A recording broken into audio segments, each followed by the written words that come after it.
Hello, everybody, and welcome back to another episode of the ID Please podcast. I am one of your co-hosts. I'm Brittany, and today we have AJ, Brian, and we have a special guest co-host today, Miss Tiffanie McCall. Hey. Hey. I have Tiffany with us because Latrey and Brooke are on vacation, living it up, doing something fun, I guess. Sinning. Shout out to Sinning. Shout out to Trey and Brooke.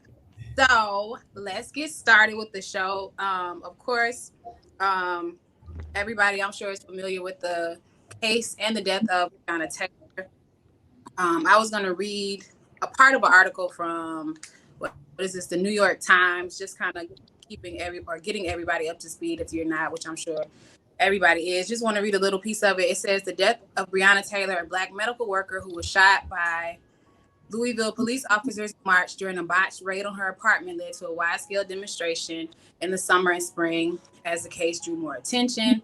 Grand jury indicted a former Louisville police officer on Wednesday for wanton endangerment and his actions during the raid. No charges were announced of the other two officers who also fired shots, and no one was charged for causing Miss Taylor's death. It's a full article basically telling you what happens, and I saw the NAACP posted that we waited 191 days, I believe, for no justice because nobody was charged with the death and killing of Brianna Taylor, and it's very, very sad, and it's very, very I don't know, it's just heartbreaking, the whole situation. You guys have any thoughts about it? Well, the thing that go ahead, AJ. Go ahead, Brian. You good? So the thing I saw was the cop that sprayed up the whole apartment. He got charged for the shots he missed on her. Yeah. That's nuts. How do you get charged for missing someone, but then you don't get charged for actually killing her? Yeah. That is just it's hard being Black. They called it wanton endangerment, or I don't know, I guess because the bullets went into like somebody else's apartment, but that's out. That makes no sense to me either. Let me ask you this, because I know, Brittany, we kind of talked offline about it. Do you feel like the family taking the deal, taking the money, has anything to do with the ruling? I don't think so. Because don't you feel like it would have been I absolutely think so. I think that has a lot to do with the reason why the judge decided, because the family basically, I mean, no shade to anybody in their decision for whatever reason they made their decision, but they kind of gave them a pass on the situation to make the deal. So nobody had to be held accountable. Right.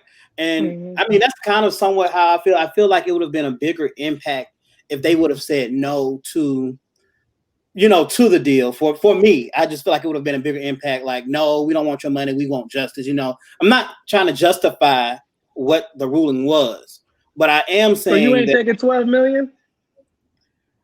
I feel like if we were really longing for justice, no. Well, I think in ways happening with the Black and the police, you know what I mean? I feel like because we've seen this happen time and time again where there was no justice, you know what I'm saying, in these types of situations, I feel like they probably felt like they needed to get something out of it. They're not getting their daughter back. This cop may or may not go to jail. So at least I feel like they should get something out of it. You know what I mean? So I totally agree with Brett. But don't get me wrong, I'm happy they got to 12 million. Like, but what I'm more so saying is, I just feel like the impact would have been greater if they would have denied it. Is what I'm trying to say. So the issue. Go ahead.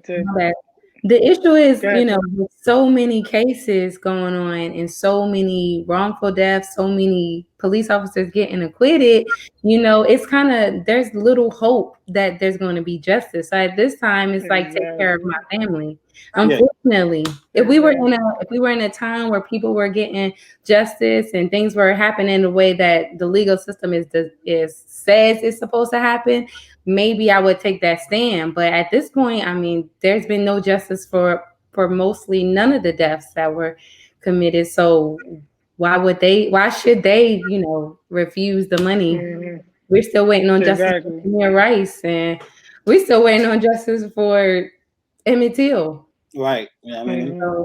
let me ask you this. And I think I asked this question when we did the Black Lives Matter episode a few months back, but I want to ask it again. What do you think we can do differently to bring results, if anything?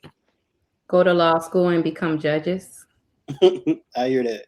Good. But the only thing with that is, even if you become a judge, most of these places is just like family takes down. So all these white judges are getting their kids to do all that, go to college, become judges, and then they come out and it's just passed down to them. Just like cops. Like cops are the same way. Like you got like it could be a cop like the cop that killed Brianna Taylor. His uncle can be a third. He could be a third generation police officer.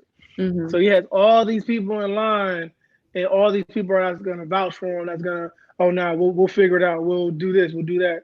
Like there is no justice, and like I give it up to black cops. I give it up to black judges, but you still, I don't know. It's like what's the most they can do? Like even the case with Meek Mill, his judge was black, and she was telling this dude, "Oh, do a remix, shout me out in a song." Like this is crazy. This be our own folk doing the same crap.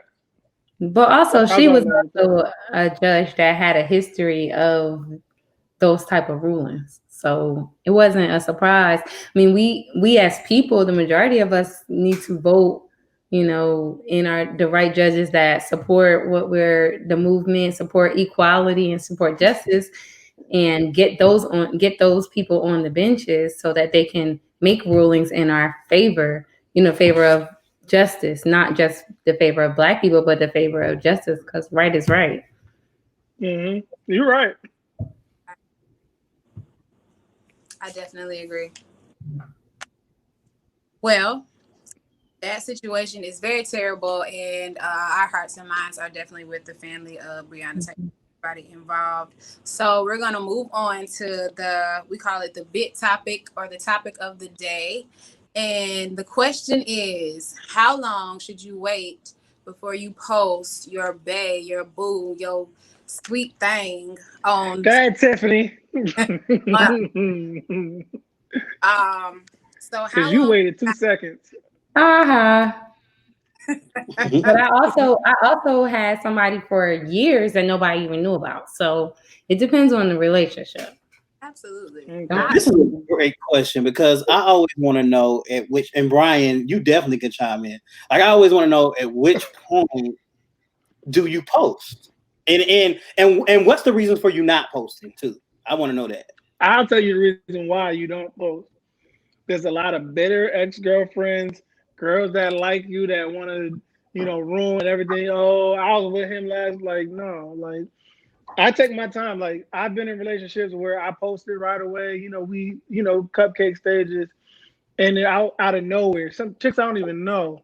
Oh yeah, that was my. Oh, is that like? It's just too much. I don't want that drama. I'm too old now to have that drama in my life. So, like my significant other, we got to understand it. I feel like that's better than throwing everything like I don't know. So Like it, my girl, I post her, but I just don't be doing all the extra because I just know how people roll. People that just don't want to see certain people happy, and it I be agree. like that sometimes. I agree with Brian actually because I know that like certain people just are bitter and they, even if they don't say it, like some people just don't like to see other people in situations that they're not in. You know what I mean? So they'll look for stuff. Like it could be somebody they don't know. They'll be looking up, following that person to see what they can find out, seeing who they used to date, which none of that matters at this point. If they but Exactly, the past is the past. yeah, but I agree. I mean, if it's according to your relationship, if y'all cool with posting, then post. If y'all not, and then I think sometimes I posted this question on my social media too. Some people were saying that a lot of times we're posting because we want other people to see what we doing. You know what I mean? It's not necessarily so in love, care about this person so much. Sometimes it's because you want other people to see what you got, or you want people to see that you moved on, and it's like, well, what's the point of doing? That's the reason you're doing it. I mean, I think if you're the type of person who is on social media and posts most of the things that you're doing. You're a person who posts, especially on Insta story, because that's just so easy and it lasts for 24 hours. If you're that type of person to not post your significant other and y'all are legit and y'all are good, it would raise some question. But honestly, I think it have to do with per relationship, because some relationships happen quick and you meet them and then the next day they're the love of your life, and some relationships last for years and years and years and you still can't figure it out. So I'd say post when you're sure. Yeah, but I guess too, my thing is too, I feel like, hearing everyone's opinion, it seems like to me, and I could be wrong, it seems like it's based off of everybody else's opinion of what you think they're going to think or how you think they're going to. I feel like if you have a solid foundation, it should be okay for you to be able to post. Like I'm, just being transparent in my relationship, I'm kind of struggling with that right now because just like, well, do we hide it from everybody? But then it's like, why are we hiding it from everybody? I get it, but then again, I don't. I feel like you begin living for everybody else. So, exactly. What you, AJ? You better speak, boy. But like Tiffany said, if you are somebody who posts everything else, you know what I mean, and you don't post your significant other, it would be kind of strange. But if you're like, you post things here and there and you don't post them, then I feel like that's fine. Now I have been. It depends on how. Go ahead, Tiff. Oh, I was gonna say I'm a person who posts a lot, whether it be my own stuff, funny stuff, whatever. And I have been in a situation where I never posted that person, and I posted a whole lot of things. It's just because I wasn't really secure in that relationship. That relationship wasn't as serious, or nobody needed to know I was dating that person or dealing with that person. And so that wasn't public. That wasn't for the public. That was for private. But if things become official, then I feel like if the objective is to post for someone else, then it takes away the thought of like if I'm doing it just to show everybody else, like I'd rather do the engagement. I post the engagement, but like all this other, like I'm posting just for your feelings. Like no, that's correct. If that's where your mind is, yeah. I agree with Brian. That's the first time. Look, this is my favorite episode. This is my favorite episode. But Tiffany, I want to ask you a personal. Oh, go ahead. Go ahead, Brian. What you saying? Finish up. Go ahead. No, go ahead. I was gonna ask Tiffany, what was your thought process like when you got engaged? Like, I guess, like, what was your thought process when you finally met the person that you said, okay, it's okay for me to purchase this person? Was it just based on that relationship being secure, or how did you make that decision? So that person, when I met my fiance, like it happened so fast. Like I met her, and then all of a sudden, like we were together, but our chemistry was so like magnetic that nothing else mattered. I've never been the type of person to post for other people. I post whatever I want. I say it all the time. I post whatever I want because that's what I feel like doing. And I'm not big on like people telling me what to do or caring about what people think. So I do whatever I want. Yeah. And this relationship, it was just so important to me that I wanted to share. You know what I'm saying? Just like any Black Lives Matter post or anything that I feel is important, I share. So this relationship was important to me, and I wanted to share it. I hear you. How is being in the LGBTQRST? I don't know all them letters either, so don't feel bad. I feel like every other day with a new letter, I'll be like, how is it like the interaction? Like, do you feel like people are staring at you, like, no, different to you because you're going a different path than the traditional path? Well, no, but I also have what I call, and this is just me calling it, so don't nobody like hate on what I'm saying, but I call it pretty girl privilege. So certain people who look a certain way or carry themselves in a certain way, the stares and the questions are a little less frequent because they're not really concerned about who I'm dating. It doesn't stop the fact that they may be attracted to me or they may like they may be attracted to the person I'm dating, whatever. I don't necessarily get stares or question. I mean, I get questions from like dudes, like, you just ain't met the right one, or I could change your mind, type of stupid stuff like that. But niggas still say that. Do they? Y'all niggas crazy. Yes, all the time. But I mean, I don't really get stares. It's never been a thing. I never been one of those people who have been like, I have to wear a rainbow across my head. And sometimes I have those moments, especially like when I first came out, when I was like 20. So yeah, when you 20, you out about everything. But now, so like, your mom is, because I used to play at her church. So how does she feel? Because she's old school. She's old school. Well, she don't give you the side eye, No, I've been blessed to have a mom who loves everybody. As you probably know, she adopts everybody as her child. So it's funny because one of your co-hosts that are missing today, his name is Latrey, and he has a sister named Tiffany, and my name is Tiffany, and I have a little sister named Latrey. So my mom always is like trying to get us together at church. This is my new son at church, and this is my.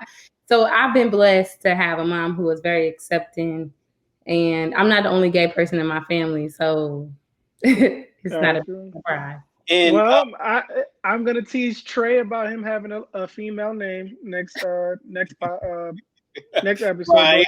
We about to take a quick break, so y'all stay tuned for the rest of the ID Please podcast. I be on my queen shit, crown tilted lean shit, melanated, elevated, unafraid to be shit. I be on my queen shit, crown tilted lean shit, melanated, elevated, unafraid to be shit. I be on my queen shit, crown tilted lean shit, melanated, elevated, unafraid to be shit. I be on my queen shit, crown tilted lean shit, melanated, elevated, unafraid to be shit. Riding around town like I'm running things. Everywhere I go, they be so amazed. Better recognize a queen when you see her. I'm like something that you never seen. Black queen, baby, I deserve everything.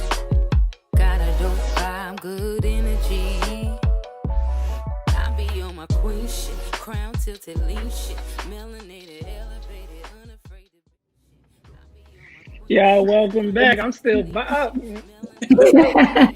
I'll be on my green shit.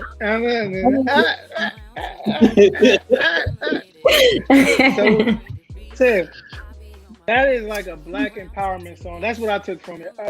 How did writing this song come out? Like, what was your inspiration?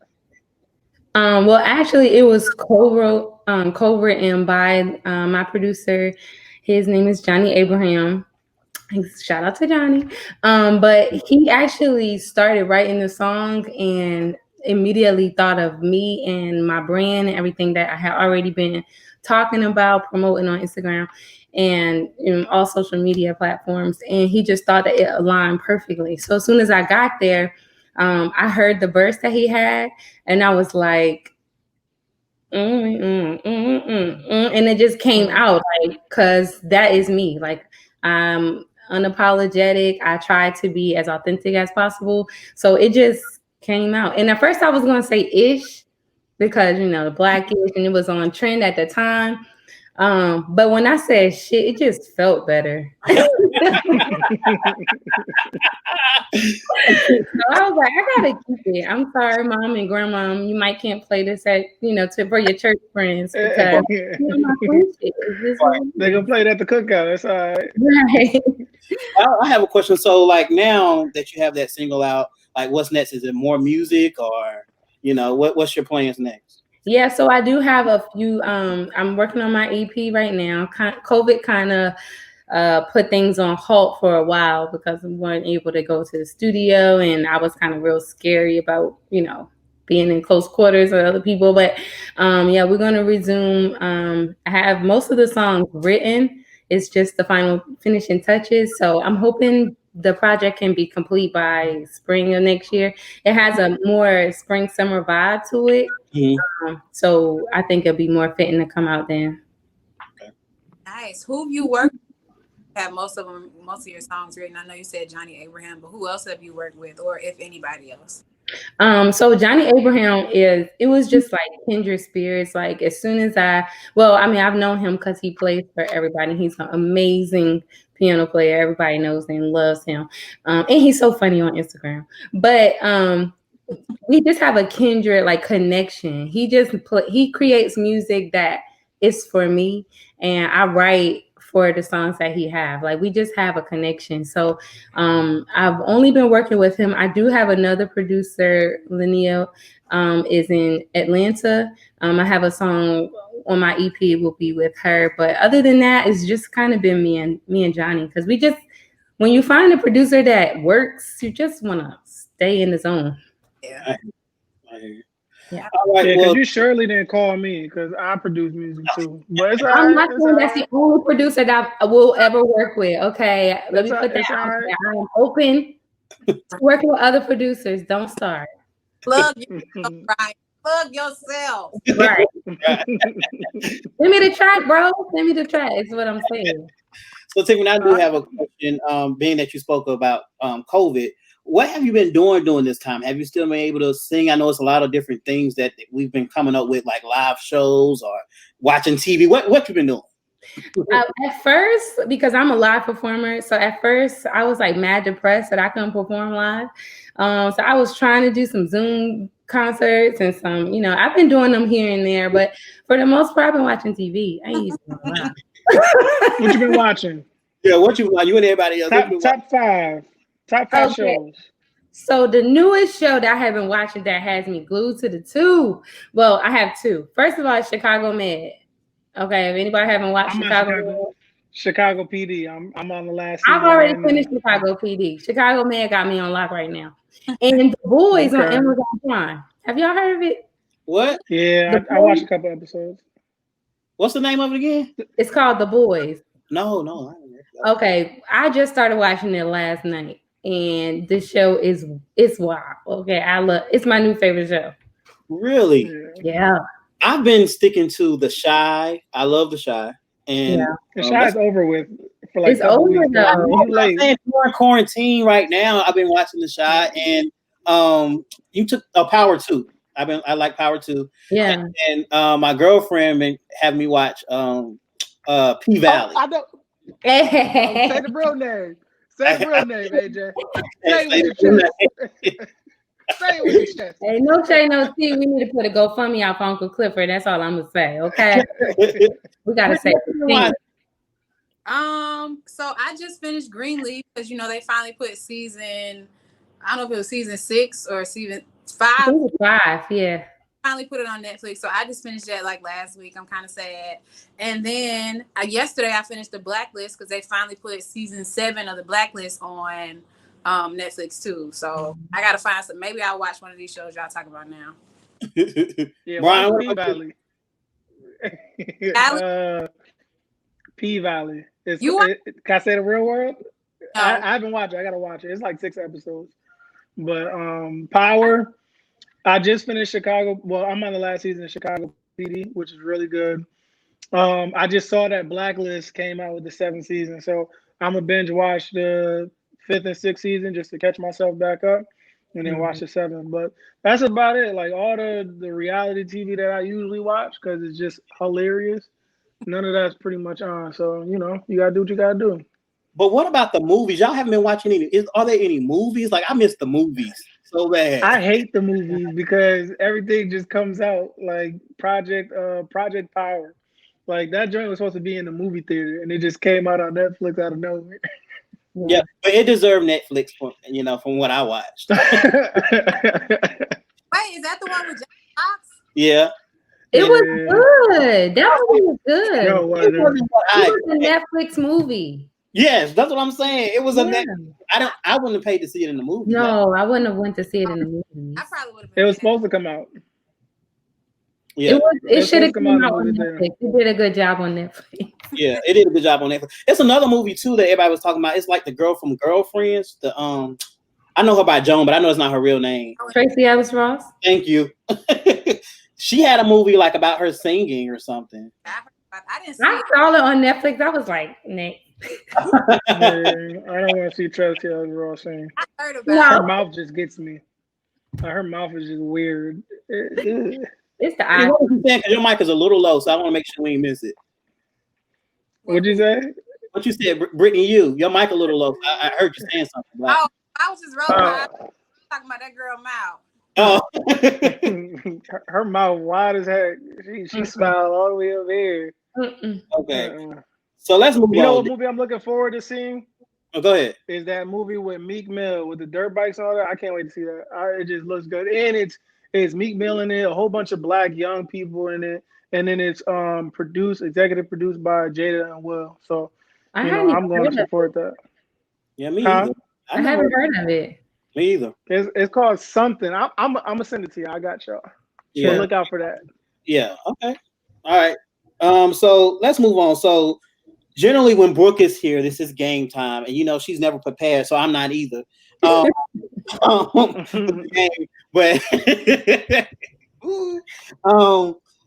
we were supposed to play Have You Ever, but I want to do something a little different. I wanted to do verses because that's been a big thing during quarantine. So I said, what if ID Please had like its own verses? Who would we think would win the challenges? So I'm going to call out some, and then y'all got to say who you think would win the versus challenges, okay?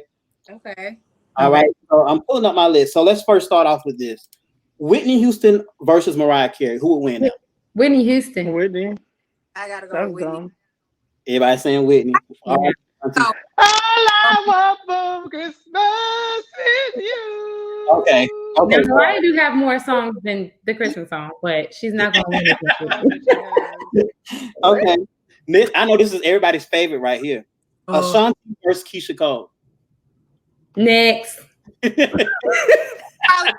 Auntie, I don't know. I just could.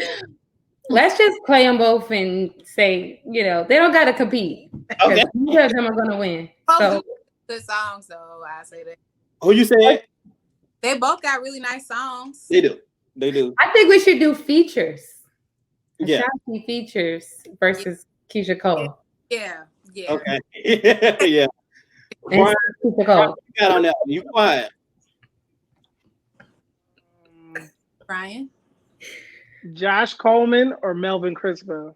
I just want to be messy. He didn't want to answer the question. Brian always do. I can't ask my own versus question. No, you can't. It's crazy. Okay, this next one, Brittany, you'll probably like this one because you talk about this one person all the time. Ja Rule or DMX? It's preference. It's preference. If you like R&B and club music, or if you like that hood stuff, then I like, but I would probably go with Ja Rule just because. Yeah, he got more hits. Ja Rule got more hits. So more popular. Hold on, y'all think Ja Rule got more hits than DMX? Yeah, popular, like mainstream hits. Okay, I can see that. So all y'all saying Ja Rule. Tiffany, Tanisha, Keisha, Carmen. I say DMX. Okay, here go another one. We almost finished. Here go another one that I'm kind of tired of hearing, but I want to hear what y'all got to say. Lil' Kim or Nicki Minaj?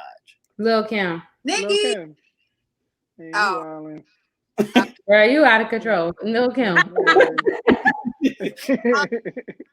Tell me. I want to hear the ladies on this one. Tell me, Tiffany, why you chose Lil' Kim, and then Brittany, I want to hear why you chose Nicki Minaj. Okay. I'm a bigger fan of Lil' Kim. I think Lil' Kim got more, her flow is better than Nicki Minaj. So if we matching talent or we matching like rap, then it's Lil' Kim. Now, if we matching current day hits, I mean, of course, Lil' Kim ain't got no music out, but she still can't stand up to the queen. That's the real queen. Okay. Well, so I grew up listening to like R&B music and stuff. So when I got older, I was listening to Nicki Minaj, and I just like her. Like, that's it. I'm from Philly, so I gotta go with that gutter. Yeah, I don't know enough about Lil' Kim, and like you said, she don't really have a whole lot of modern hit. You know what I mean? But like everybody says she don't write her rhymes. It don't matter. She delivered them. Listen, it don't. At this point, nothing really matters. If you like it, nothing really matters. All right, Mary versus BB and CeCe Winans. Ah. Take your shackles off my feet. So I'm gonna have to go with Mary Mary. I like BB. I grew up with. I grew up with BB and CC and Mary Mary, so I don't know what we talking about. Okay, another one, and well, two more. This is just a funny one. David Ruffin or Eddie Kane? I'm so done. David Ruffin. I like David Ruffin. But how David Ruffin, y'all ain't nothing. Brian, you don't know who David Ruffin or Eddie Kane is? Okay, I'm gonna give you two movies to watch: Temptations, 5 Yeah. No, I'm not watching either. That Temptation movie looked crazy. When he was just strung out on crack, just shivering. I'm not gonna lie, I have watched the Temptation movie 1,000 times. I probably know all of it by heart. Yeah, it's 5 heartbeats. Yeah, me too. Same here. Two more. I know I said that last time, but this is definitely two more. Jay-Z or Nas? Who? Jay-Z or Nas? Jay-Z. It'll be Nas for me. Probably Jay-Z. Nas delivery. I'm a Nas fan. I'm sorry, Brett. And let me tell you, I feel like people sleep on Nas a lot, but he can go. I think Jay-Z is I don't know, he's more relevant, but I don't really know that much about either one, honestly. So I would just. So I say Jay-Z because if we're gonna be in a versus, they battling hits. That's like, true. It's like hit but my Nas song. got, I'm playing this song, then I'm playing this song. Like I'm Nas playing this got song, hits. I'm coming at you with this song. And Nas don't. I mean, he can rap. Don't get me wrong, but it's gonna be like the Monica and Brandy battle. Every song that Nas played, Jay-Z got a better one. I hear you. And that's not true. Monica did better than I thought. I thought she was gonna get 17-3'd. She didn't. Nothing that every song that she played, Brandy had a better song. Every single song. You wildin'. Except for I'm losing respect. I'm losing respect right now. I think, and I'm a huge fan of Brandy, but I will say Monica has the singles. Yeah. Like Monica, I would give Monica the singles or whatever, but as far as vocal ability, we're gonna talk about that. That definitely goes to Brandy. But Brandy's song. But then that's the same thing with your. You're right. The songs are better, but a lot of people that don't listen to Brandy, they know more Monica songs because it was like hits. You know what I'm saying? So like, I don't know. I feel like that's gonna always be debate. No. Let me break it down. All right. Okay. Just like the last thing is preference. So Nas cadence, the way he flowed to the song, will give him a lot more credit than his preference. But you can't say that Brandy blew out Monica. Heck no. Monica plays some joints, and Brandy, of course, her new stuff, all her stuff is dope. But you can't you just get back into that where you was at the time you first heard that song. Nah, you can't. Monica, I thought Brandy was gonna be her 17-3. I say Brandy be her 13-7. I give Monica 7. Monica's songs played on the radio more often. Right. That's the only reason why you feel like that. Yeah, that's what because the song is better. It just played more often. You heard it more often than you heard the Brandy song. But I heard all the Brandy songs, even though all of her songs came out before Monica's songs or relatively like at the beginning of Monica's career, they still slap. They still wipe out any song Monica got. We're not arguing about that. We're not gonna argue. You got it. Friend, we're not gonna argue about that. Okay, so both of them win at the end of the day. How about that? Right. There you go. Okay, so Tiffany, this is the end, y'all. So Tiffany, I want to say thank you so much for tuning. I hope this is not your last time. I know I had so much fun. I hope you guys invite me back. This was so much fun. We got you. So thank you guys for tuning in, and we'll see you next time. See y'all later.